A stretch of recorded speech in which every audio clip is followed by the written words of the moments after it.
அஸ்ஸலாமு அலைக்கும். Hi viewers, எல்லாம் எப்படி இருக்கீங்க? இன்றைக்கி நம்ம ரவை கேக் தான் செய்ய போகிறோம். ஒரு கப்பு ரவை எடுத்துக்கோங்க.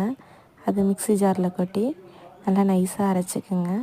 அரைச்சதை ஒரு பவுலில் கொட்டி வச்சுக்கோங்க. எந்த கப்பால் ரவை எடுத்தோமோ அதே கப்பால் அரை கப்பு சுகர் எடுங்க. அந்த சுகரையும் மிக்ஸி ஜாரில் கொட்டி நல்லா நைஸாக அரைச்சி எடுத்துக்கோங்க. அந்த அரைச்ச ரவை கூடயும் இந்த சுகரையும் கொட்டிடுங்க. அரை டீஸ்பூன் பேக்கிங் சோடா, அரை டீஸ்பூன் பேக்கிங் பவுடர், டேஸ்ட்டுக்கு கொஞ்சம் சால்ட்டு போட்டுக்கோங்க.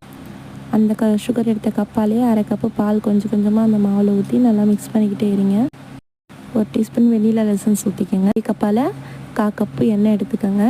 ரீஃபண்ட் ஆயில் எடுத்துக்கோங்க. அதையும் அதில் ஊற்றி நல்லா மிக்ஸ் பண்ணிக்கிட்டே இருங்க. கட்டி இல்லாத அதிகமான பாத்திரம் எடுத்து அதில் கொஞ்சம் எண்ணெய் ஊற்றி கோதுமை மாவு போட்டுக்கோங்க. நல்லா தேய்ச்சி விட்டுக்குங்க. இந்த மிக்ஸ் பண்ணதை அந்த சட்டியில் ஊற்றி நல்லா தட்டிக்கோங்க, பபுள்ஸ் இல்லாத. அடுப்பில் ஒரு குக்கர் வச்சு ஒரு 10 நிமிஷம் ஹீட் பண்ணிக்கோங்க. உள்ளே ஒரு கலவடை போட்டு மிக்ஸ் பண்ணி வச்ச மாவையும் அதோட வச்சுருங்க. கலவடையில் ஒரு மூடி போட்டு குக்கரில் பெல்ட் எடுத்துகிட்டு விசில் எடுத்துகிட்டு நம்ம மூடி வச்சிடலாம். ஒரு 45 மினிட்ஸ் வைங்க. இது வெந்தோடனே நம்ம நட்ஸ் எல்லாம் போட்டு இறக்கி வச்சுருங்க. அவ்வளோதான்.